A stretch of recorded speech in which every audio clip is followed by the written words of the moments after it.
Well, welcome everyone.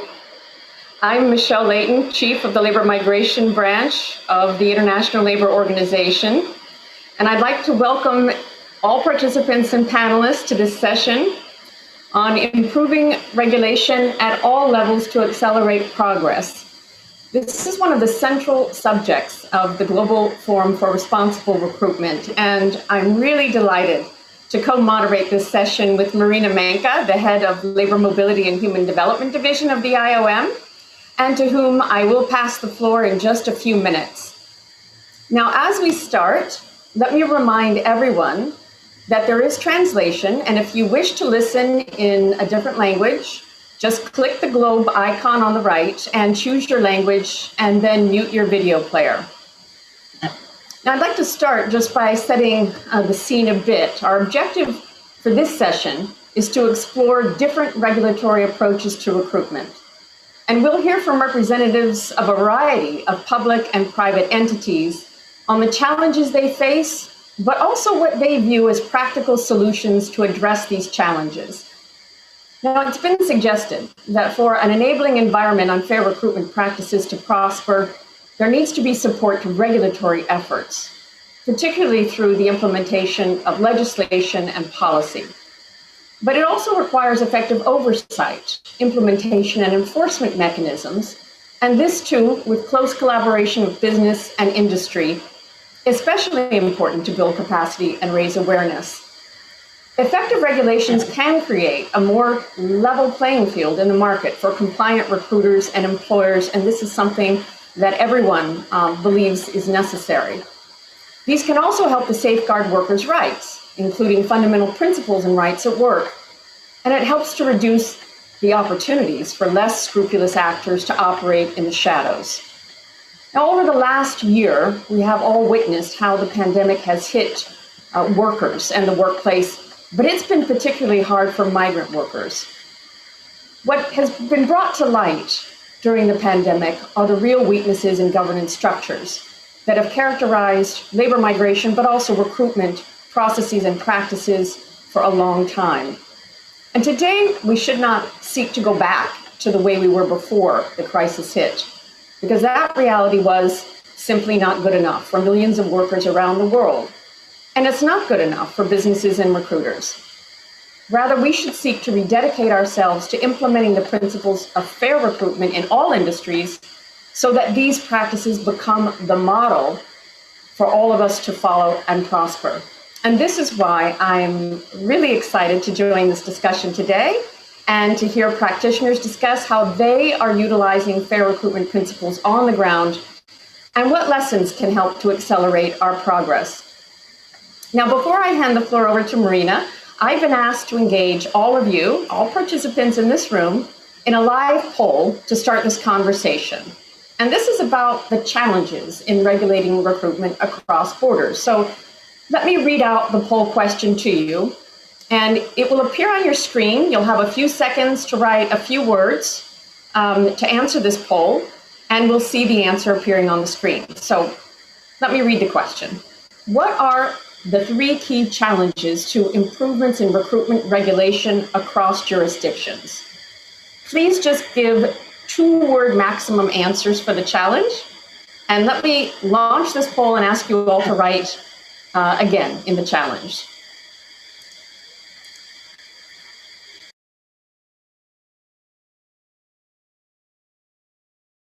I'll be able to, I think, read some of the findings out. I haven't seen it yet, but I'm sure the poll will be coming soon.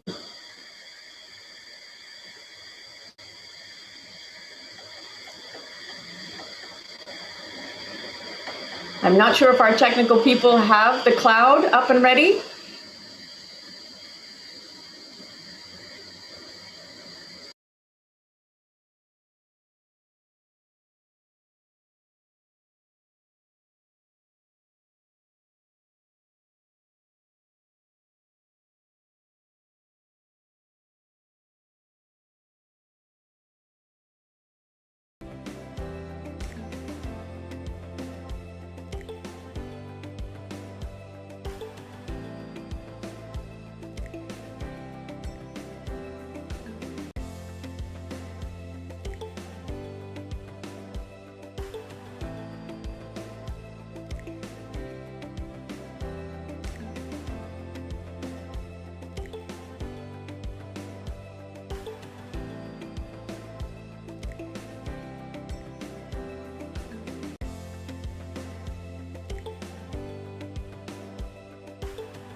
Well, I can see some of the results appearing now.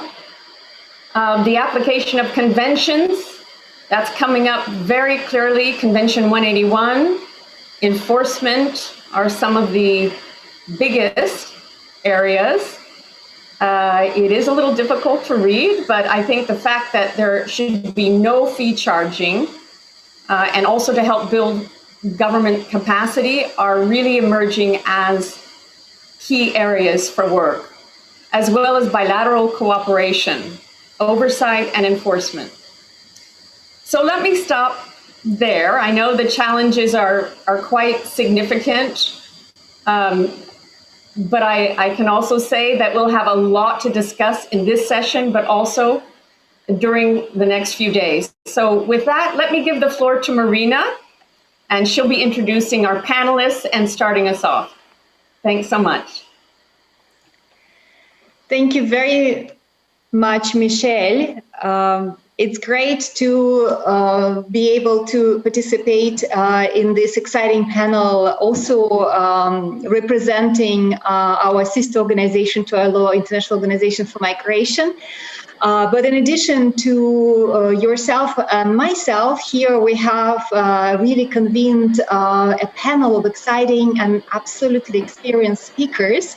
Let me just say a few words introducing each of the speakers and giving a little bit of background, because of course, as we move into the discussion, we will be asking very important questions with the focus of extracting some relevant experience and practices from each of the context which the speaker is representing. So let me start with Lawrence Egulu, who is representing here the Ministry of Labour, Gender and Social Development. Lawrence is a colleague who we met already in person some time ago. He is currently the Commissioner for Employment Services and is really have an extensive background of a development and policy economist with over 25 years of experience, looking into various aspects, both in an economic area as well as social policy and operations. And he has a really excellent experience both in public and private sector work, which is crucial for us and for our discussion, as well as the whole forum's agenda. He has previously worked in various capacities, also internationally in ILO, World Bank. He also has an experience of working with trade unions, both in terms of providing policy advice, but also directly operationally implementing programs and projects. The focus being social protection, youth employment, entrepreneurship, migration, just to name a few. Welcome on board, Lawrence. Let me now present the second speaker, expert in our panel, Delma Cruz, who represents the Philippines Overseas Labor Office. Delmer is similarly a very known expert and partner to our organizations. Delmer, it has been a pleasure working with you when you were based here in Geneva, but of course now you're based in Berlin and you have an immense experience of working as labor attaché and representing the Ministry of Labor right now in Germany. So the functions that Delmer is dealing or covering include bilateral engagement with the receiving countries on various aspects related to labor, but also enforcement of recruitment regulations, including very operational aspects such as validation, verification of recruitment documents of employers and different agencies and their compliance. Of course, with the main objective of ensuring that Filipino workers receive best support from the government. In addition to Switzerland and Germany, Delma also have been posted in the Middle East, Saudi Arabia, in Republic of Korea, and where not. So welcome, Delmer. Nice to have you on our panel. The third expert whom we brought on board, Darren Thomas, is also representing the government from the government of Canada, but really now zooming into the provincial level and provincial level of regulation, Service Alberta. Darren is a director of fair trading as delegated with the government of Alberta and responsible for legislation and specifically zooming into regulation of employment agencies, collections, credit reporting, etc. Consumer protection is also is in your sphere of expertise. Darren works as liaison with a number of organizations and industry groups, focusing on employment agencies, but also specific sectors like automotive sales, credit, and whatnot. He has been working extensively on recruitment since 2008 and has met with a wide range of stakeholders and has a lot to share today. Now, another woman on our expert panel, Ms. Salima Ben Salem. Bonjour, welcome to our panel. Unfortunately, my French is not so strong today. But Ms. Ben Salem, so I'm going to use my English. Ms.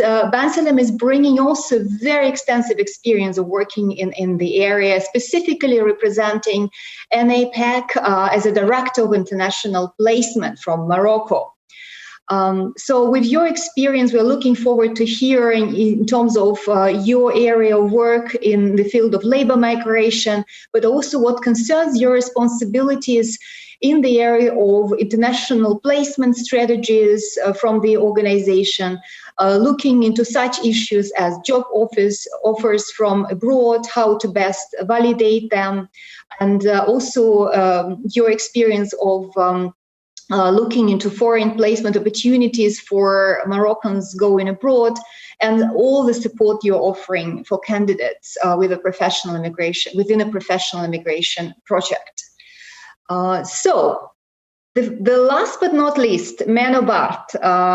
Again, welcome on board for our discussion. Menno, again, we've been working together on various initiatives. Your engagement, in particular, in the Global Forum for Migration and Development, as an advisor of the business mechanism, is absolutely crucial. Of course, we also have engaged within your capacity as a participant or representative of workflow within World Employment Confederation.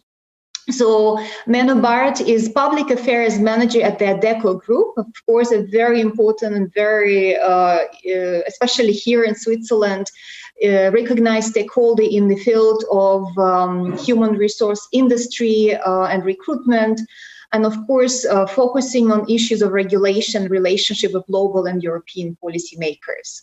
So also within the World Employment Confederation, a lot of work has been ongoing. And of course, your experience of working also in the context of European Union and your chairmanship of the European Public Affairs Committee is absolutely crucial and important for our dialogue. So let me to close this section of introduction, and Michelle, of course, you introduced yourself. Briefly, Michelle is the head of Labor Migration Branch. I had a Labor Mobility and Human Development Division, so indeed we are thrilled to be moderating this panel.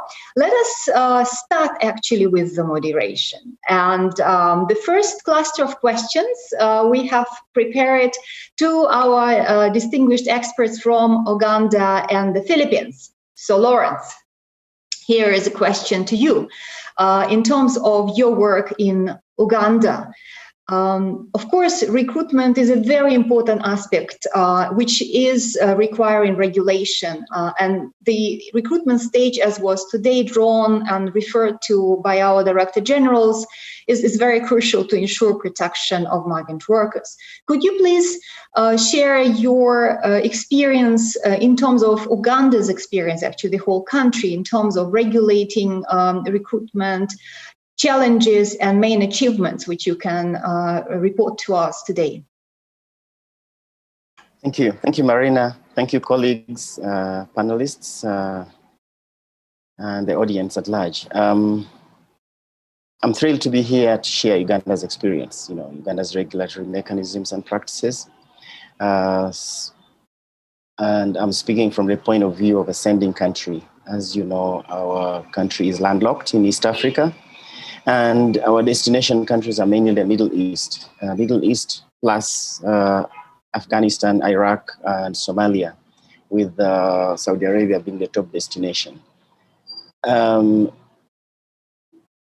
Regulation, let me start by saying, is what makes the difference between safe, orderly, and regular migration and trafficking. So that puts regulation at the heart of migration. And our regulatory process is very young. We are only 15 years old in terms of regulating employment for work abroad. The current situation is 210 private recruitment agencies that are able to do this job of sourcing and placing Ugandans abroad. But individuals can also, on their own initiative, still travel abroad, but there's still government regulation behind it. We also have a number of pre-departure orientation and training companies that have placed to date about 200,000 Ugandans abroad. The job profile is mainly domestic workers. Domestic workers account for about 75% of our workers abroad. We also have taxi drivers, security personnel, farm workers, masons, carpenters, and a few engineers. Remittances, if I must say, have actually outcompeted coffee. Coffee has been the mainstay of our economy, and remittances are now the number one in terms of our earnings, more than the case was with coffee. Now, regulation has enabled us to eliminate middlemen. I mean, in the past, anybody could walk into Sheraton Kampala Hotel, meet a few young men and women, recruit them, take them to Dubai, to Qatar, to Kabul, and then they start a job. But now that's no longer the case. Everything has to be regularized. We've also had an improvement in conditions and terms and conditions of employment. So there are standard employment contracts. So there are certain standards and that must be adhered to. We are also able to monitor the registered recruitment companies, an increase in tax revenues, of course, from passport fees, Interpol clearance certificates, the license fees from the registered companies as well. We've also seen the pressure on the domestic labor market being eased. I mean, that said, regulation is one thing, but implementation is another. Obviously, in a country like ours, where there are still decent work deficits, everybody thinks the best way out of poverty is to travel abroad. And so they're able to try to dodge some of the safe routes, and they end up being trafficking. They end up being trafficked. Now, the legislation itself has some loopholes in the sense that, for instance, if I am caught trafficking, the maximum I'll be paying is $150 equivalent, or imprisonment of up to only 3 months. Now, that is something that we're working on to make sure that the regulations are tightened to provide harsher punishment for persons who traffic. Now, the thing I must mention is the problem of, there's a gender dimension to this. As I said, 75% of our workers abroad are domestic workers, and about the same percentage, about 80%, are women. So a typical migrant abroad is young, he's a woman, he's from the rural countryside, he's a school dropout, or has been a victim of failed marriages. So that puts into perspective the aspect of ILO Convention 190 in terms of ensuring that violence and harassment for these people at home in Uganda and also abroad are taken into account, so as to ensure that migration is well informed, is safe, orderly, and is regular. If I might talk about bilateral agreements, we don't have bilateral agreements with any country abroad. We have memoranda of understanding on labor matters. Now, of course, these are loose. They are MOUs, as you might see. They are not binding like bilateral labor agreements, but we are having further discussions with a number of countries to ensure that we have bilateral labor agreements, with Qatar, Bahrain, Oman, Kuwait, because so far we have only with the United Arab Emirates, MOUs with the United Arab Emirates, with the Kingdom of Saudi Arabia, and with the Hashemite Kingdom of Jordan. Now, of course, this is not a panacea in itself, but these are areas, also areas that we must make sure that we strengthen. We have few missions. In the whole Middle East, we have only, the one in Riyadh covers a vast array of the Middle East. Then we have one in the UAE and the other one in Qatar. That is small, considering the fact that we deploy to countries as far away as Bahrain, Kuwait, Afghanistan, Iraq. So that is that the limited resources also mean that we have difficulty in being able to monitor, in being able to offer the requisite consular services to migrant workers abroad. But just two things in ending this conversation. For us in Uganda, the most important thing is to ensure that we have jobs at home. So jobs at home is a priority. Say that, when you have a job at home, migration for work abroad becomes secondary. And when you decide, I'm tired of working for government in Uganda and you want to migrate to Qatar or to the US to work, then it's out of choice. It's not out of desperation. So that is what we are ensuring, to make sure that decent employment is provided for all Ugandans in the country. Thank you. Thank you so much, Lawrence. Indeed, you have highlighted a number of very important issues in your quick intervention. And indeed, while the forum is about regulation of recruitment, we cannot but place the whole situation into broader areas such as existence of international cooperation, instruments like bilateral agreements, the availability of decent jobs in the country. So absolutely crucial issues. And also what's crucial, as you highlighted, understanding the profile of the key workers who go into recruitment, and what you refer to about primarily them being a female going to domestic sector, that points already to some more specific aspects which have to be regulated as a priority. So let me turn right now immediately to Delmer to go back to the more experienced country, the Philippines, which we always refer to as the perfect approach, not perfect, but very well-established approach, probably with a longer tradition of supporting migrant workers abroad. And this is the whole point of organizing this forum, so that we can share experiences and identify common solutions. So Delma, with your long-standing experience, your personal one, as well as the experience of the country, could you tell us about what are the absolutely latest observations, latest trends? What are the key issues related to regulation of recruitment agencies? And how can we remain relevant in the constantly evolving labor migration environment? Now we spoke about COVID. So what are the challenges which are constantly evolving and that the Philippines and you specifically have been grappling with in the last years? Over to you, please. Thank you, Marina, and thank you for the I don't think we hear you, Delmer. If you can check into your microphone. Hello? Not yet. Yeah. Thank you, Marina, and thank you for the organizers of this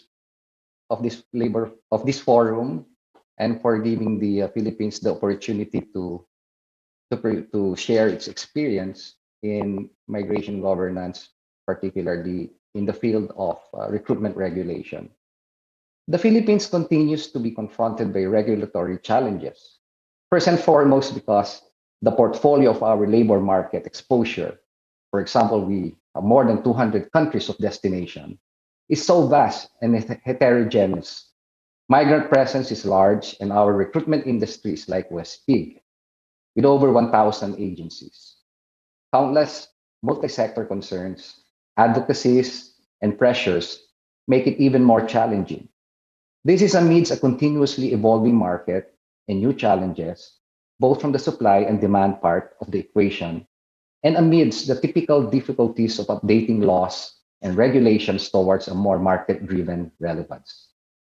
Despite our comprehensive and highly systematized system for managing migration, Filipino migrant workers still experience recruitment malpractices, illegal recruitment and human trafficking, contract violations by employers, particularly low-skilled workers and domestic workers, mostly women, who are not adequately protected by the laws of major countries of destination, or even if covered by the national law of receiving states, still need assistance in accessing remedies and enforcement of employers' contractual obligations.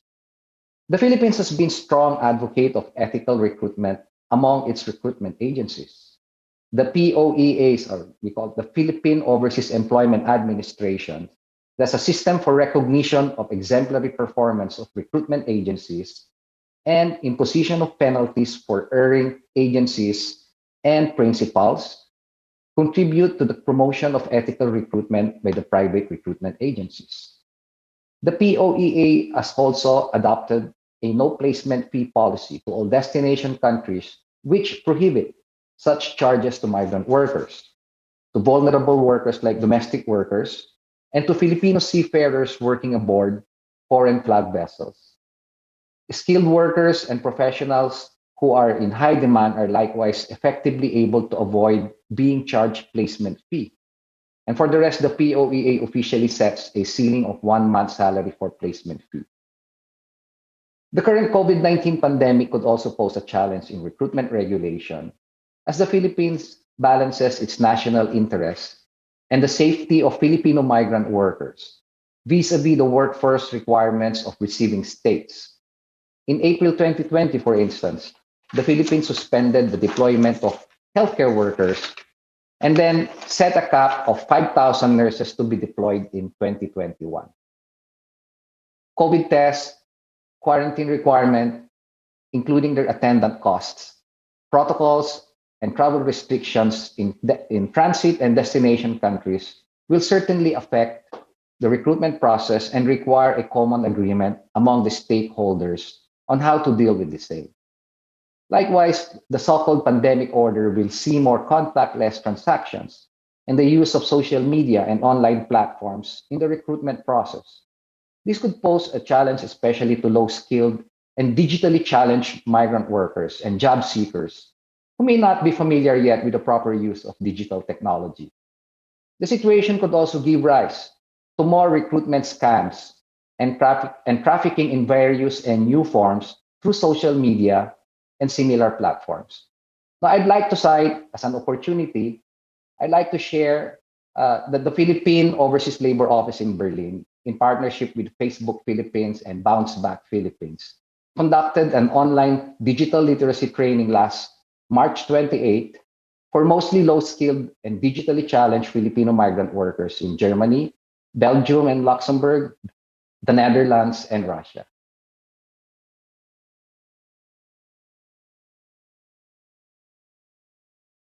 Very much, Delmer. Extremely important indeed to always be staying attuned to the changing situation. Indeed, COVID is bringing additional challenges to regulation. Indeed, as Lawrence mentioned, one thing is having laws and regulation in place. Another thing is to enforce and ensure that in the end result, the outcome for migrants is really decent working conditions and then the job which has been promised and not the one which absolutely is different from the one they looked into some sort of digital platform. As you mentioned, the challenge of digital scam and the digital literacy and inclusion, absolutely crucial aspects, because in the end, regulation of recruitment and effectiveness, one thing is indeed having laws in place, another thing to ensure that all relevant stakeholders, including employers, including social, the social partners and agencies themselves, but also migrants, they are part of the process. So they need to be aware about their rights. They need to be prepared. So moving very quickly to conclude our excellent discussion among three of us, I would like to pose one quick question to both of you, which is about your perspective. And you both represent a country which is more kind of a country of origin. Although this being said, I'm sure that transformation from a country of origin to a country destination is happening quite quickly. Definitely in the Philippines, I'm sure you have also a situation of migrant workers coming to the country, and even in Uganda. I mean, as some of the economic clusters of activity are emerging, migrants from neighboring countries will come up and start also coming to your countries. And so the understanding of recruitment as a whole continuum is absolutely crucial. So thinking about that from your perspective, I'm thinking about countries of origin and countries of destination. So how can we start looking and really making the progress and changing the current situation to the benefit of migrant workers? So please, let's start with Lawrence. Thank you very much, Marina. And we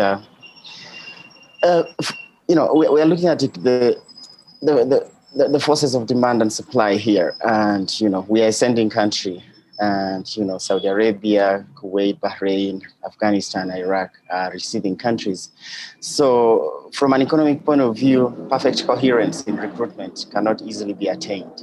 But if I might take you back to 1944, I wasn't born yet, but that is, I'm referring to the Declaration of Philadelphia, and the phrase is very clear: labor is not a commodity. So I think that should be at the back of every country, whether you're a sending country or a receiving country, that you are not dealing with in goods, you're dealing in human beings, you're dealing in labor, and labor is not a commodity. So the necessary economic jargon, the necessary economic theory of demand and supply do not necessarily apply in this case. So there must be safeguards behind this business, I might use the word business.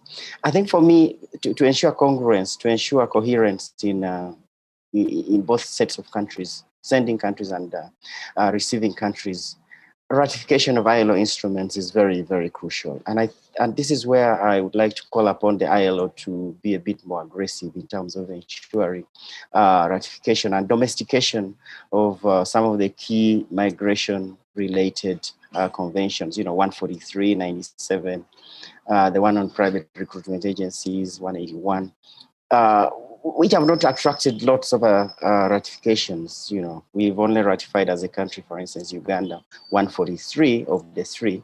A number of our partners abroad have not actually ratified most of these conventions. And I think we need to do a bit more work in terms of this ratification process. So I'm putting DG Guy Ryder on here on the limelight in terms of enhanced ratification processes of these conventions.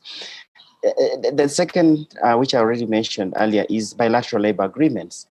These are not a panacea, as I mentioned earlier, but they're a stepping stone in terms of ensuring that some element of adherence to international standards should be in place.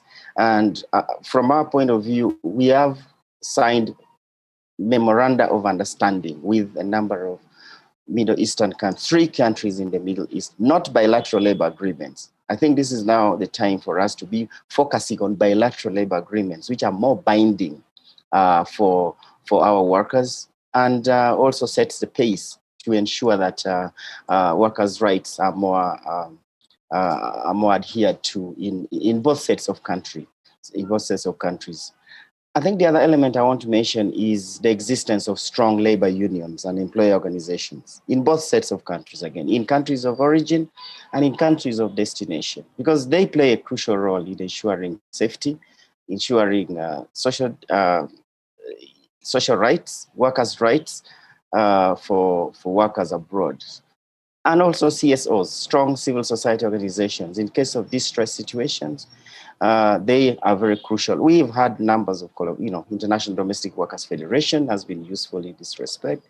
The ITUC, International Trade Union Confederation, the International Organization for Employers. All these are very important in ensuring that there is voice in the destination country, but also in the country of origin. That, of course, ties with know your rights, the strength of pre-departure orientation, very important. As I said, the profile is a young female worker, maybe who has come out of a domestic abuse situation, early marriages, early school dropouts. So how informed are they when they're making a decision to leave Uganda to travel to the Middle East? So they need the right information, and pre-departure orientation is very important. And of course, the crucial role of regulation from the Ministry of Gender, Labor and Social Development. Also ties with, numbers abroad in terms of the diplomatic presence in destination countries. Because what do? They offer consular services, they register our workers, they take workers who are in distress, they give them shelter. So that is all very important when we have more missions abroad. In the case of Uganda, as I said, we have one in Doha, the other one in Abu Dhabi, and the other in Riyadh. That's not enough. So we need more presence so that our workers are able to report in case of situations of distress. And I think this is the time when we need to act as one. For instance, if Uganda has only 3 missions and Kenya has 5 and Ethiopia has 10, I think as East Africa or as Africa, under the aegis of the African Union, of the international international of IGAD, of the East African Community, we should be acting as one. If Uganda doesn't have facilities and Kenya has, as good neighbors, as members of East African Community, as part of the African Common Agenda, we should be able to take in each other's domestic workers or any other category of workers who might be in distress. And I think also, in the same spirit, to avoid a race to the bottom, we should have a common framework in terms of standards and a united approach to migration for work abroad. Say that, if a domestic worker in Saudi Arabia from Uganda is earning $250 a month, and from Tanzania is earning $500, I think that's not right. I think we should have one common agenda so that the race to the bottom doesn't become the policy that will be adopted by the destination countries. And then finally, I think I want to talk about, capturing data capture, the role of the employment management information systems. So information, when you're here, when you leave, when you're abroad, when you come back, so that all this information is captured. And I thought, I should congratulate the IOM for supporting us in terms of finalizing such a tool, which is able to help us track all the workers that we are sending abroad. I thank you very much. Much, Lawrence. You actually, rather than just having a very succinct thing, you really went through whole spectrum of very important issues, absolutely having common voice for countries of origin, but also bringing and mobilizing key stakeholders, social partners, absolutely crucial. Dalmar, if you can be very succinct and maybe complement, because Lawrence, I think, already did the job for all of us now, anything that comes to your mind, because we need to move to next experts in our panel, please. Yeah, thank you again, Marina. And of course, I'd like to thank our colleague from Uganda, Lawrence, for explaining thoroughly the whole gamut of migration governance. Let me just quickly share from our perspective. Yes, international norms and standards, such as those set by the ILO, the Decent Work Principles, are important reference documents. In addition to that, we also have a regional sharing for experiences that could be referenced. For instance, in ASEAN, we have the ASEAN Consensus for the protection of the rights of migrant workers and the promotion of their welfare. We also actively participate in the Colombo process, as well as the Abu Dhabi dialogue, and of course, recently the Global Compact for Migration. But I think the important part, if you really want to implement these standards in the protection of migrant workers, is the bilateral labor agreement. The Philippines seeks strategic partnerships with regulatory bodies and enforcement agencies in countries of destination, usually through bilateral agreements to provide mechanism for the selection, hiring, sending, and receiving of Filipino migrant workers. Currently, the Philippines has 42 valid bilateral labor as well as cooperation agreements with countries of destination. These bilateral agreements typically provide for a continuing review and cooperation mechanism through a joint committee meeting that would implement operational and administrative details and likewise address certain gaps in the course of the implementation of the agreement. Let me just cite some of examples of our agreements. Well, of course, here in Germany, where I am assigned, we have the Triple Win Project, which is a BLA involving the placement of health professionals in Germany, which was signed on June 13, 2013. We also have a memorandum of understanding with the British Columbia, province of British Columbia of Canada. And then we also have an agreement on the employment of domestic workers between the Philippines and the state of Kuwait, as well as a similar agreement with Israel, and a memorandum of understanding with the Republic of Korea for the sending and receiving of workers under the employment permit system. The private recruitment sector is also encouraged to practice self-regulation by policing their ranks. While our private recruitment sector has forged a code on ethical recruitment, it is necessary to develop mechanisms to monitor adherence to these voluntary codes of practice to ensure effectiveness. Delmer, again, it's just I'm impressed with the wealth of expertise. If we look into both yourself, both of you, as well as the countries. But without taking more time from the remainder of our meeting today, you did mention, of course, regional cooperation and RCPs, regional consultative process, and BLAs, the importance of having common approaches. Let me pass the floor now to Michelle Leijten from ILO, who is going to moderate the next section, and I'm sure we will have an opportunity to intervene and bring our experience in the further Q&A session. Over, Michelle, to you. Thank you so much. I'd like to say hello to Madame Salima Ben Salam, Anapec, Morocco. Bonjour, Madame. I would like to start with you. Anapec has a lot of experience of the placement of workers abroad in sectors such as agriculture and construction, and you yourself have deep experience in this area. What are the features of the Moroccan regulatory framework that you can share with us which support you protecting Moroccan workers abroad? And what operational measures has Anapec put in place to ensure that workers are fairly recruited?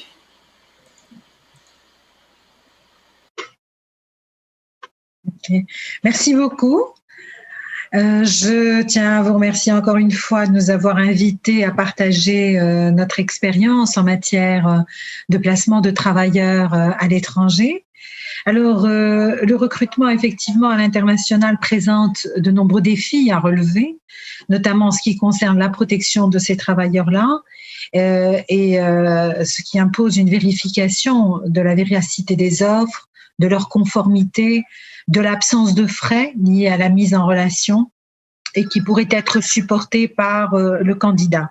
L'existence de cadres institutionnels officiels qui impliquent les autorités compétentes des pays concernés permet de limiter un certain nombre d'abus qui peuvent apparaître dans ce type de processus. Il faut ajouter à cela la nécessité de renforcer la sensibilisation des travailleurs à ce sujet. Et pour cela, je pense que le SPE du pays d'origine doit jouer un rôle central de ce point de vue, en plus d'offrir des services d'intermédiation gratuits au profit des chercheurs d'emploi et des employeurs. Alors, pour prendre l'exemple de ce que nous faisons en matière de recrutement de travailleurs saisonniers dans le secteur agricole à partir du Maroc, que ce soit pour la France ou pour l'Espagne, où nous plaçons plusieurs milliers de travailleurs, ces demandes d'appui au recrutement sont traitées essentiellement dans le cadre des accords de main-d'œuvre signés entre le pays d'origine et le pays d'accueil. Si on prend l'exemple de l'Espagne, qui est un accord qui a été signé en juillet 2001, il précise un certain nombre d'éléments importants qui assurent un recrutement équitable et respectueux des droits fondamentaux des travailleurs. Tout d'abord, il précise parfaitement les intervenants dans le processus de recrutement, à savoir les services publics de l'emploi, les ministères du travail et de l'immigration, le ministère des Affaires étrangères, ambassades, employeurs. Les intervenants sont parfaitement identifiés. L'accord précise également le circuit officiel de transmission de l'offre d'emploi, ce qui permet de s'assurer de sa véracité et sa conformité à la réglementation en matière de travail, principalement en ce qui concerne les autorisations de recrutement, l'éligibilité des employeurs, la nature du contrat de travail, Bref, tout un ensemble d'éléments sont vraiment vérifiés dans le cadre de cette transmission via un circuit officiel. Les offres d'emploi qui sont transmises doivent impérativement contenir un certain nombre d'informations, à savoir le nom et l'adresse de l'entreprise, le lieu de travail, l'effectif à embaucher, la date limite de sélection, la durée du contrat et tout un ensemble d'informations générales sur les conditions de travail, de logement, de transport, les dates de prise de fonction. Tout ça est indiqué dans l'accord de main-d'œuvre. Les modalités également de traitement de l'offre d'emploi depuis la sélection jusqu'au départ sont également précisées. Et un point très important que je dois signaler, les droits et conditions de travail sont également indiqués clairement et sans ambiguïté dans l'accord. Alors, pour prendre l'exemple de l'accord entre le Maroc et l'Espagne en matière de main-d'œuvre, il est bien indiqué que les travailleurs marocains jouissent des droits et avantages que leur accorde la législation espagnole. La rémunération des travailleurs sera indiquée dans les contrats de travail et sera conforme aux conventions collectives et à défaut à la législation en vigueur pour les travailleurs espagnols de même profession. Les différends entre les employeurs et les travailleurs sont résolus conformément aux dispositions de la législation espagnole en vigueur. Alors, concernant les mesures qui seraient les mesures opérationnelles que l'ANAPEC a mis en place pour garantir ce recrutement équitable, pour cette catégorie notamment de demandeurs d'emploi peu qualifiés, alors elle le fait à travers une prise en charge presque totale du processus de recrutement. L'ANAPEC dispose, en termes d'organisation, d'une entité qui est dédiée à l'activité de placement international. Et les offres d'emploi que nous traitons sont reçues conformément aux dispositions des accords. Sinon, nous procédons aux vérifications nécessaires à travers un ensemble de partenaires et d'institutions. L'ANAPEC privilégie le traitement d'offres d'emploi qui émanent d'entreprises ou d'organismes structurés. Les demandes d'appui au recrutement émanant de personnes physiques sont scrupuleusement étudiées. Les offres d'emploi sont diffusées et contiennent l'ensemble des informations sur le poste à pourvoir et les conditions qui sont offertes. Les prestations de l'ANAPEC sont gratuites, donc les travailleurs n'ont pas à supporter des frais liés à cette mise en relation. La présélection des candidats se fait sur la base de critères objectifs et la sélection des candidats se fait par l'employeur en notre présence. Les candidats sélectionnés bénéficient de séances d'information avant la sélection pour les informer des conditions de l'offre, du lieu de travail, de tous les éléments et répondre à leurs questions par rapport à cette offre-là. L'ANAPEC apporte également tout l'appui nécessaire. Alors non seulement, l'information se fait avant la sélection, mais également après la sélection. Donc, les candidats sont pris en charge après la sélection et sont informés de tout un ensemble de choses liées à leurs conditions de travail sur place, à leur préparation, à leur dossier administratif. Toutes les informations sont fournies par nos agences préfectorales et provinciales aux candidats qui sont inscrits dans un parcours de recrutement et qui sont sélectionnés pour une offre d'emploi à l'étranger. Et notamment les offres d'emploi saisonniers dans le domaine de l'agriculture.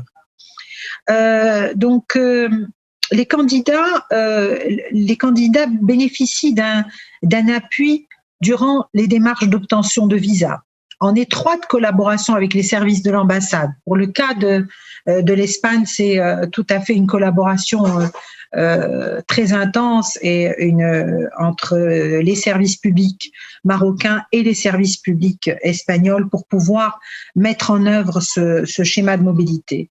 Et l'ANAPEC accompagne les candidats jusqu'à leur embarquement. Donc, tout ce qui est convocation, tout ce qui est appui pour l'obtention des autorisations. Donc, en cette période de Covid qui est très compliquée, l'ANAPEC a joué un rôle central dans la facilitation de l'obtention de toutes les autorisations, l'organisation des tests PCR. Tout ça n'était pas à la charge des candidats. Donc, l'ANAPEC a apporté tout un soutien par rapport à ce volet-là. Alors, il y a également un suivi étroit qui est réalisé conjointement avec les autorités du pays d'accueil durant toute la période de travail de ces candidats.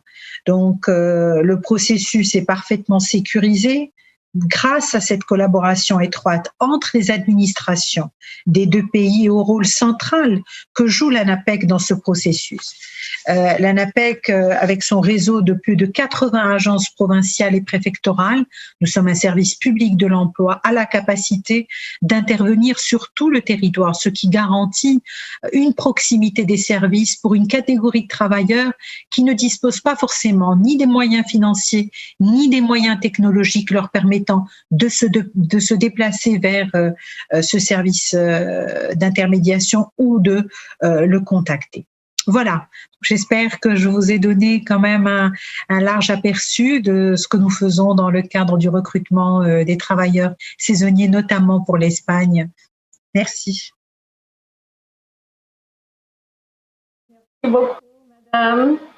It was very comprehensive, very informative, and certainly interesting to hear all of the aspects of the recruiting process which ANAPEC really gets engaged in. And I'm just going to mention a few that I caught which are really important. The fact of bilateral labor migration agreements. Lawrence mentioned that earlier, but you really put a lot of emphasis on how important these agreements truly are to protect workers' rights, including on wages, including on aspects of enforcement, and then the role that you play, significant role that your agency plays in verifying the recruitment agencies are following these rules, that they're playing by the rules. And in fact, it's an enormous effort that you're undertaking. And I really appreciated hearing also about the partnerships that you've extended to and who you work with. It's not just your agency, but also the partnerships you have with others, as well as the work that Morocco has done to try and buttress their support to migrant workers during a time of COVID crisis and the impacts they suffered. So really appreciate your very thoughtful remarks, and I want to thank you. I now would like to turn to Mr. Darren Thomas, Service Alberta. If I could turn to you now, Mr. Thomas, and ask you, in Canada, recruitment regulation stays within provincial jurisdictions, whereas certain labor migration regulations and certainly work permit issuance is under the competence of the federal authorities. As a provincial regulator, it would be interesting to hear how you navigate between the provincial and federal jurisdictions and how does it affect the regulatory coordination between countries of origin and destination.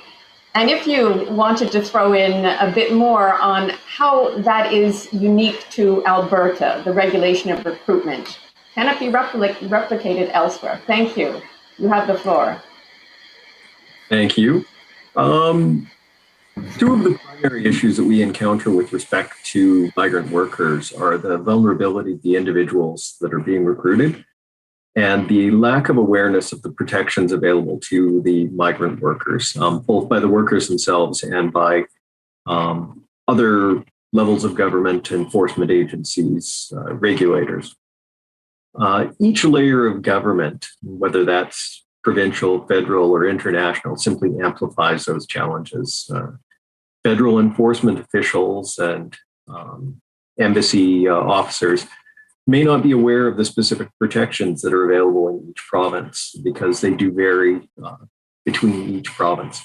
And that means they may not be able to inform workers, properly refer complaints, or answer inquiries about the rights and protections that are available to the workers in Alberta. Additionally, because the federal and provincial jurisdictions are concerned with different things, it can lead to challenges in relation to information sharing, referrals, proper connections.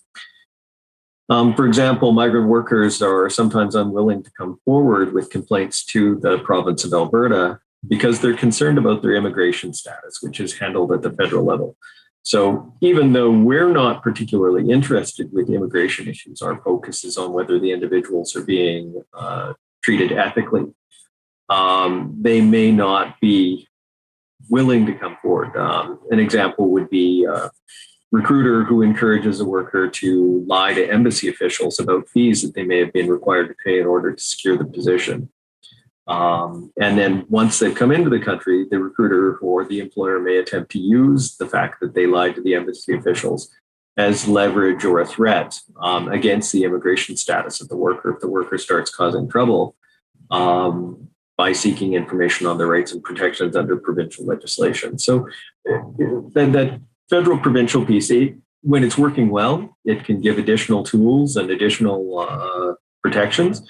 But it can also amplify those vulnerabilities and those challenges with respect to the information that workers are receiving and that our stakeholders and partners are able to access. With respect to what's unique about Alberta, as far as I know, we're the only jurisdiction that regulates recruitment, employment agencies, specifically under our consumer protection legislation. Many elements of our regulation are fairly common. So we prohibit fees for the individuals being recruited. We have a licensing regime. We require that there be written agreements with the job seeker and the employer. Agencies have to keep appropriate records. But because it's under the very broad protections that we have in place for consumer protection, it means we have a number of additional tools that aren't necessarily available to those that are regulating recruiters under their employment agency or employment standards legislation. So a recruiter who engages in misleading activities, in deception, unfair practices, threatening and harassing behavior will be captured by the consumer protection pieces that we have in place. This provides us with additional enforcement tools that have allowed us to take far stronger action because there are a range of protections inherent to our consumer protection issues that translate well to recruitment situations. Our legislation automatically voids any waiver of rights or protections, for example, prohibits mandatory arbitration clauses, and interprets any lack of clarity in favor of the consumer. That provides us with some additional ways to link into migrant worker issues. Additionally, because the consumer protection field is very broad, we sometimes find it as a way to link back to the broader challenges. Our residential tenancies legislation and consumer protections there mean that a migrant worker that is encountering challenges with respect to their rental housing may be directed to us on that front. Similarly, a migrant worker who is encountering a financial difficulty, because they don't have access to traditional credit, may end up borrowing money from a fringe lender. And because they're paying higher interest rates or facing other challenges there, may be directed to us on that front. At that point, we're able to link those back to the fact that they're a migrant worker and see if they were recruited appropriately and whether they were treated ethically during the recruitment process.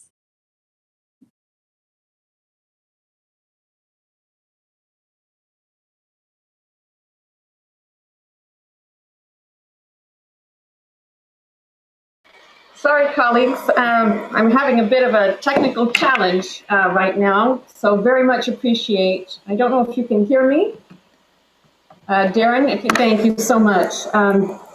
Yeah, really appreciate your being able to share with us the real challenges of the province of Alberta when you have such enormous federal regulations. And I was really struck by the fact that these different layers of regulation you pointed out may hinder migrant workers from coming forward to actually bring complaints about recruitment abuses. And that makes it much more difficult for the government to be able to enforce the regulations and to be able to hold recruiters who are not playing by the rules accountable. So that was a real challenge I noted that you highlighted, but also that your consumer protection regulations are really important and play an important role in providing additional measures for enforcement. And you've really got an entire regulatory framework in Alberta that really helps you with that.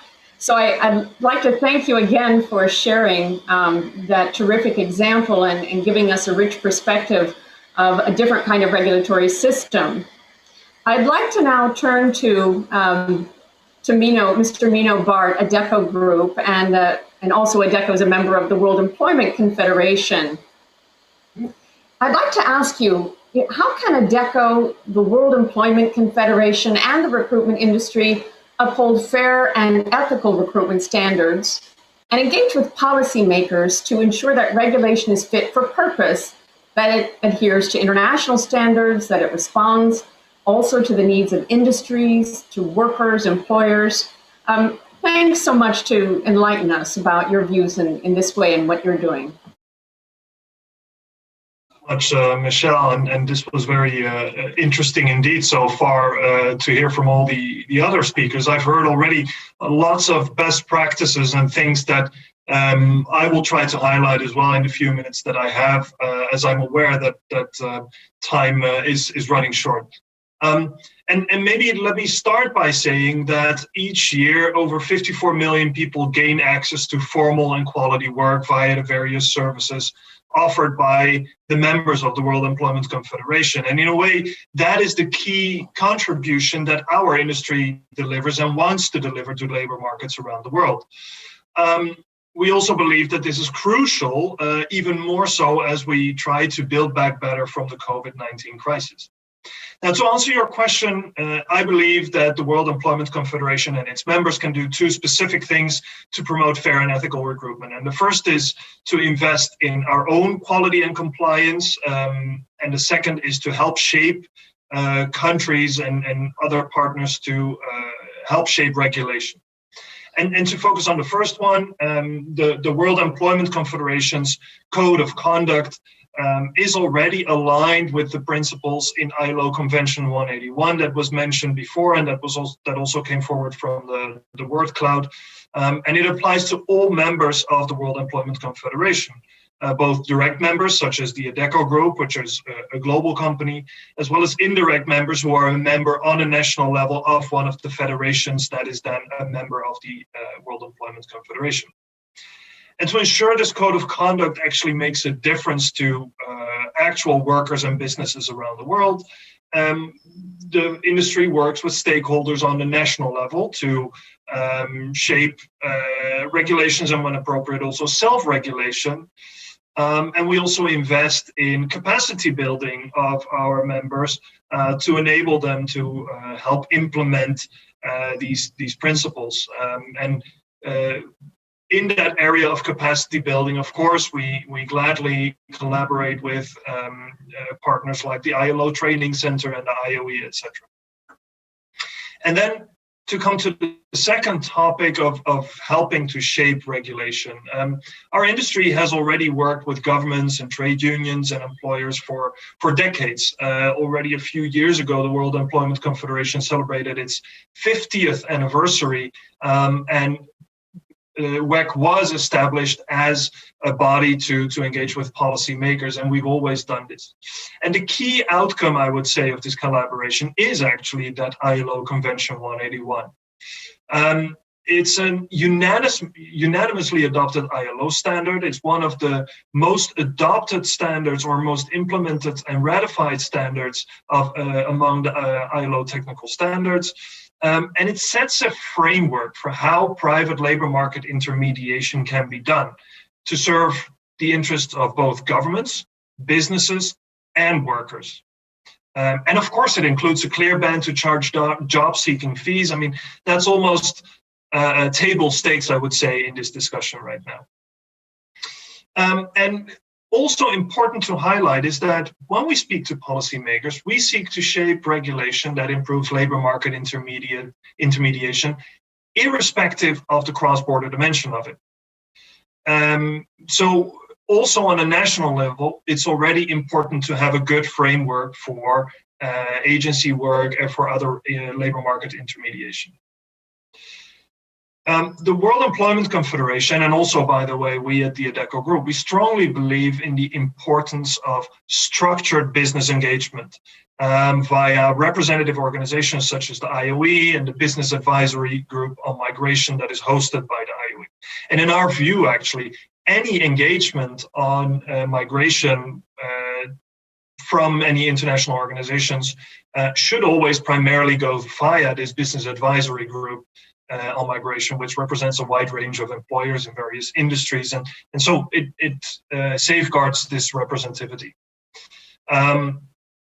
And to this end, I mean, there's a number of ways that we are engaged in policy making. I personally had the opportunity to co-chair a working group of the Global Forum on Migration and Development on the impact of COVID-19 on migration. But also the World Employment Confederation is intensely collaborating, I would say, with the ILO Employment Department in the recovery to COVID-19. WEC and its members have participated in many activities of the ILO Fair Recruitment Initiative, including, by the way, shaping the general principles and operational guidelines for fair recruitment and the guidelines on recruitment fees and related costs. Let me say a few words about the actual content, because I've been very process-oriented so far, but when we speak to policymakers, what are the priorities that we highlight? Well, first of all, we see an increasing urgency to invest in more and better labor market transitions. Again, this comes out of the COVID-19 pandemic, which has already illustrated and accelerated the rise and decline of certain economic sectors. And we believe this trend will only continue following the green and digital transitions. And that comes on top of the biggest labor market challenge that we've been facing for years already, which is the over 60% of workers currently in informality around the world. And unfortunately, labor market regulations, framework, and protections are just not up to the task most of the time. And so we very much welcome the push for a human-centered approach that the ILO Centenary Declaration called for. We need to protect people, individuals, rather than specific jobs, and we need to ensure that people can safely transition from one job to another, from one sector to another. And of course, another element of transitions that people need to be able to make in a safe and ethical way is across borders. So migration is one of those labor market transitions that we need to guide and support in a proper way. And unfortunately, especially in countries in Southeast Asia, but also elsewhere, we see that countries do not have the regulatory framework in place to deliver this. Indeed, as Lawrence already highlighted, plenty of countries have not ratified Convention 181. And this leads to three specific deficiencies in our view. The first one is with regards to fee charging to workers. As I mentioned, this should be table stakes. And unfortunately, we too often see rogue providers illegally, but in some countries even legally, making job seekers pay for access to work or recruitment. Sometimes it's even the government that requires international job seekers to pay a fee. That needs to stop, and that cannot be happening in 2021 anymore. Not just for the sake of the workers, by the way, but also to create a business case for ethical recruiters. Now, secondly, too often regulation does not appropriately recognize private recruitment and its requirements. As I said, we believe that whether you discuss cross-border recruitment or domestic recruitment, there needs to be a regulatory framework in place that sets up the whole system.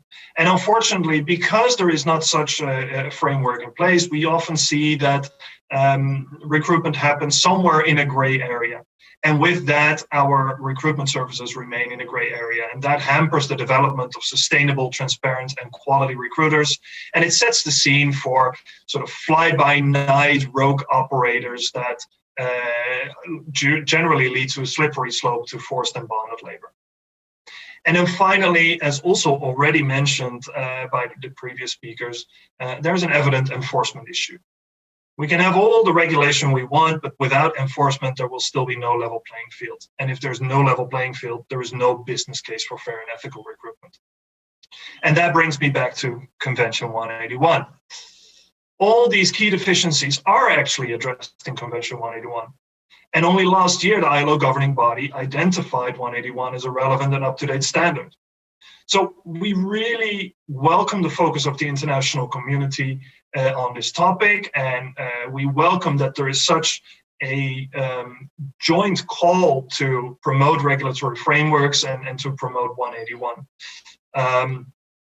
Currently, none of the countries in Southeast Asia have ratified, and in a way, it should not surprise us, therefore, that rogue recruitment is still rampant in these parts. Let me close off by mentioning that evidence by the World Employment Confederation actually shows that countries that did properly recognize private employment services as a genuine part of their economies generally have lower rates of informality, and a vast majority of people entering the labor market through private employment services are still in employment after 12 months and really facing that stepping stone that we believe our industry can offer. Thank you very much. Thanks so much. Really, Menno, this was very, very interesting, and you certainly hit a wide range of issues. Of course, Convention 181, the ILO's convention, is one that we also promote ratification on, and certainly is part of and taken into consideration in the Fair Recruitment Initiative and the general principles and operational guidelines, but ratification is so important as a baseline. So thank you for calling for that. And also the indication that we really need to move to a human-centered approach. We're not there yet. There has been some progress, but certainly much, much more should be done. That came through in our opening session this morning as well. And the involvement and engagement of players like the World Employment Confederation, Adecco. I mean, you mentioned very importantly, not only to help your own members meet compliance, and you have a code of conduct and so on, but also compliance of partners. And this really means that I think what you've expressed is we really have to have a shared fate, a shared destiny. We can't have just a few agencies playing by the rules and enforcing standards and so on, and then the rest, operating underground. It doesn't work. It creates an uneven playing field and unfair competition. So I think you brought those points home very clearly, and thank you very much, Menno. We do have a little time for questions. I think Marina is going to start us off by reading one of the questions that's come through the chat. We don't know how much time we'll have, but we'll try to get to as many as possible. So Marina, over to you. Thank you, Michelle. Thank you, everyone who has just shared further experience and indeed supporting your activity. Delmer, the first question goes to you. Our attendees, our participants would like to really learn a little bit more concretely how the bilateral labor agreements or MOUs could be useful, and specifically from the Philippines experience. Could you bring one concrete example where you see that BLMA or BLA has really improved the situation? You have 1 minute so that we can start looking to other questions. For the question from one of our participants, as I mentioned earlier, when you speak of actual implementation of even international instruments and conventions, the best mechanism would be a bilateral agreement between two countries. Like where I am assigned now, we have a bilateral labor agreement with Germany on the triple win. And this has provided for an orderly deployment of healthcare workers, particularly nurses. And recently, we agreed on the standard employment contract. for Filipino nurses working in Germany, which sets the minimum, the terms and conditions of employment. So the decent work principles were placed in there, the protection, the safeguarding of the rights of the workers, as well as, of course, the duties and obligations of the workers and the employer. Let me add also that while our function is regulatory in order to protect the rights and promote the welfare of workers, we also have the mandate to facilitate employment. So sometimes when we as labor attaché, we verify employment documents and implement our regulations. Sometimes employers would find it too strict, and we have to strike a careful balance between applying our regulation and at the same time facilitating employment for our job seekers and providing the needed skills for destination countries. Thanks so much. So indeed, being very concrete and operational in the procedures, in really developing very tangible things, like you say, a template of a contract is very crucial. So Michelle, probably you would like to ask another question to one of our expert panel members? Yes, thank you so much. The next question has come in for Lawrence, and good to see you, Lawrence, again. This question is, how can better regulation on private recruitment services for the Ugandan labor market, how could these potentially increase job opportunities in Uganda itself? Thank you very much. There's something in my country here which says every job abroad is better than a job in Uganda. Now, obviously that's a fallacy.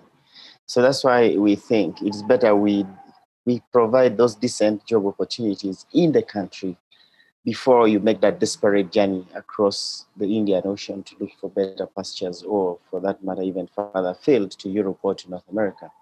So that's why for us, we think private recruitment agencies that place workers in Uganda, if well regulated, if well, given the right information, they're able to provide the much needed opportunities that are in the country. Because believe you me, there are situations, and I've experienced this in my role here now for the last 3 years. You find situations where, an employer is looking for a plumber, for a driver, for, a fitter mechanic, and they just don't seem to get them in Uganda. But the point of the matter is that they actually are there. Those skills exist in the country, but just because of asymmetry of information, the employer is not able to get that kind of worker in the country. So private recruitment agencies are able to bridge the gap, to get the worker, the job seeker, and the job together. And that's why I'm saying if everybody had that kind of information, if I'm earning $500 in Uganda, I might as well think twice before I look for a job of $700 in Afghanistan. I might as well stay at home and earn that, $200 less. But that definitely is the role of private recruitment agencies. And then in general, of course, the creation of decent work opportunities, whether, there is brokerage by the private recruitment agencies or not, the availability of the job in the country definitely will ensure that I stay in the country, other than working through a trafficker, for instance, who will get me across the Kenyan border into Mombasa and then across the Indian Ocean. Thank you so much, Lawrence. Really, the emphasis on decent work, music to my ears at ILO, of course. You mentioned it before as well. Decent work is central to ensuring migration is not a necessity, but actually a real choice. And the regulation of recruitment is part of that story. So thank you so much. Marina, over to you. We still have a few minutes. Exactly, and I think I'll cluster the next two questions to Ms. Ben Salem from Morocco. It was interesting to hear about your experience, the work of your agency, and let me quickly formulate the two questions together, and you have 1 minute before we'll need to start then concluding our today's meeting. So the first one is whether you are also working in enforcing the implementation of bilateral agreements beyond Spain, or Spain, which other countries are you also supporting, recruitment of migrant workers? And the second question, does your agency engage into supporting migrants once they come back and support in terms of reintegration in the labor market in Morocco itself? So, please. Okay. Merci beaucoup. Donc, en ce qui concerne les accords de main-d'œuvre, il y a beaucoup d'accords de main-d'œuvre entre le Maroc et un certain nombre de pays, notamment européens. L'ANAPEC travaille dans le cadre des accords de main-d'œuvre, mais également en dehors des accords de main-d'œuvre avec des pays qui n'ont pas ces accords-là. Mais par exemple, sur les travailleurs saisonniers agricoles, donc il y a l'accord de main-d'œuvre avec l'Espagne et l'accord de main-d'œuvre avec la France. Donc, ce sont nos principales destinations. Vous avez posé également la question concernant le retour des travailleurs, c'est ça? Pardon. The question was about support with return and reintegration, whether you're supporting once they come back, whether you're aware about those migrant workers and support in any way. Alors donc, il y a une grande différence entre les travailleurs saisonniers qui font l'objet d'une migration circulaire, c'est-à-dire qu'ils passent une période à l'étranger, puis reviennent au Maroc et ils ont des activités au Maroc, et les personnes qui étaient à l'étranger et qui reviennent au Maroc. Les personnes qui étaient à l'étranger, qui travaillaient pendant une certaine période et qui rentrent au Maroc, bénéficient, comme tous les Marocains, d'un service public de l'emploi qui les aide à trouver d'abord des offres d'emploi au niveau national, puisque l'ANAPEC, elle joue à la fois un rôle dans l'intermédiation à l'international, mais et surtout essentiellement, c'est un intermédiaire national. Donc, c'est un service public de l'emploi. Et donc, tous les Marocains peuvent bénéficier du service public de l'emploi lorsqu'ils sont à la recherche d'un emploi au Maroc ou à l'étranger. Pour les travailleurs saisonniers, donc, il y a beaucoup de travail qui est en train d'être mis en place pour assurer une autonomie de ces ouvrières agricoles, notamment qui reviennent d'Espagne, pour les aider à mettre en place des activités génératrices de revenus. Donc, nous sommes en train de travailler sur un projet important avec l'OIM notamment, qui permet d'autonomiser ces femmes en les appuyant dans leur création d'activités génératrices de revenus, en les formant, en les accompagnant après leur retour pendant la période de résidence au Maroc. Voilà. Je ne sais pas si j'ai bien répondu à votre question.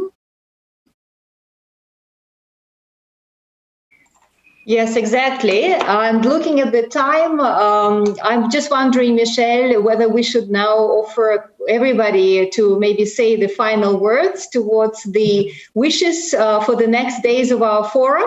And maybe, and starting from the colleagues with whom we haven't yet had a chance to exchange this round, question and answers, what would be your final, very quick, succinct wish to have happened when we meet next year in 2022 for the next iteration of the Global Forum? How about that? Yes, that sounds great. And Menno, why don't we start with you? Sure, thank you very much. I mean, that's quite a big question, of course. What would we like to happen? But let me say two things. First of all, I think as the World Employment Confederation, we strongly believe that there is an imperative and a momentum to get this right, to get this discussion right. And when I look at what we can bring to the table is, first of all, we know that there are global tools and global best practices, but we also know that countries need to have this discussion on a national level in the end. Every country is slightly different. Every country has their own labor market traditions, etc. So we believe that the discussion needs to take place on a national level. And the World Employment Confederation is ready to support that discussion, either by providing the global tools and best practices, by providing insights on what works and what doesn't work in terms of regulation in other countries, etc. But also our network. Of course, we have a network of well-regulated and compliant recruitment agencies around the world. So we are happy to put people in touch with those agencies on a national level who are indeed happy to have such a discussion. And then when you ask me what is my absolute wish list, well, my wish list is that next year a lot of these countries where we identify shortcomings today will then be on a path towards either ratification of ILO 181 or at least implementation of the principles on which 181 is built. For us, it's not about the convention, it's about the content of that convention and about the principles enshrined in it. And so that would be my wish to have happened by next year. Okay, thank you very much. Thank you, Menno. And then Darren, from your end, being as a regulator, so what would you want to have happened by, say, within 1 year, looking ahead? Thank you. I think that the key opportunities coming from forums like this are for the increased information sharing, increased awareness. The more points of contact that can provide assistance and appropriate assistance to workers that are being exploited, that's really, I think, the first step. It's yes, having ethical recruitment options out there and getting employers connected to ethical recruiters is an essential part of this process. But having the ability for temporary foreign workers, for migrant workers that are coming forward and who are being exploited to get to the assistance they need, I think is really at the center of this. If you can level that playing field by taking action against the bad actors that are out there, that will go a long ways to assisting the agencies that are doing things right. And as a regulator, of course, that's my job, it's my focus, but it's also a way to provide that direct assistance to migrant workers and to ensure that they're being protected appropriately. If you take that market side of things out of things so that they are inherent protections that are set out in the principles and the convention. Thank you. Much.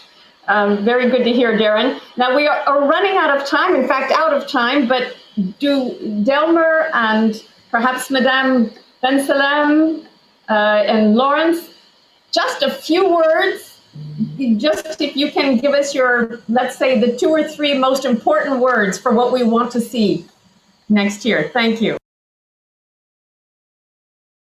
Okay.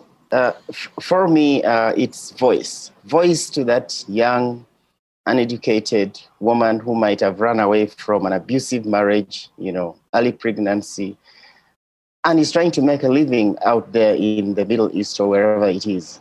And I want to give that woman a voice. I want to give that woman hope. I want that woman to have rights. I want that woman not to call me in the middle of the night, which they do all the time, when they're in distress, I don't want to hear that in the next 1 year when we come back to this forum. So that, to me, is very important. Voice, voice, voice. And I hope ratification of the core conventions, ratification of the migrant labor conventions of the ILO will do the trick. Thank you. Thank you so much, Lawrence. And please, Delmer, 2, 3 words. Yeah, yes. Just like what Menno said and Lawrence, it's ratification of Convention 181. More states ratifying the convention, and therefore we reference the basic principles for the protection of the rights and promotion of the welfare of migrant workers. Thank you. Great, thank you so much. And we get to close with the last word given to Madame Ben Salem. Your few words for... Merci beaucoup. Oui, alors moi je dirais une chose, c'est que le service public de l'emploi du pays d'origine doit jouer un rôle central dans la sensibilisation et l'information des candidats à la migration, en plus d'une intermédiation gratuite offerte aux candidats. Voilà. Mais par ailleurs, c'est essentiellement la législation du pays d'accueil qui protège les travailleurs étrangers. Et il faut veiller à ce que ces cadres existent dans les pays d'accueil et que le recrutement de ces étrangers se fasse dans un cadre parfaitement légal. Merci.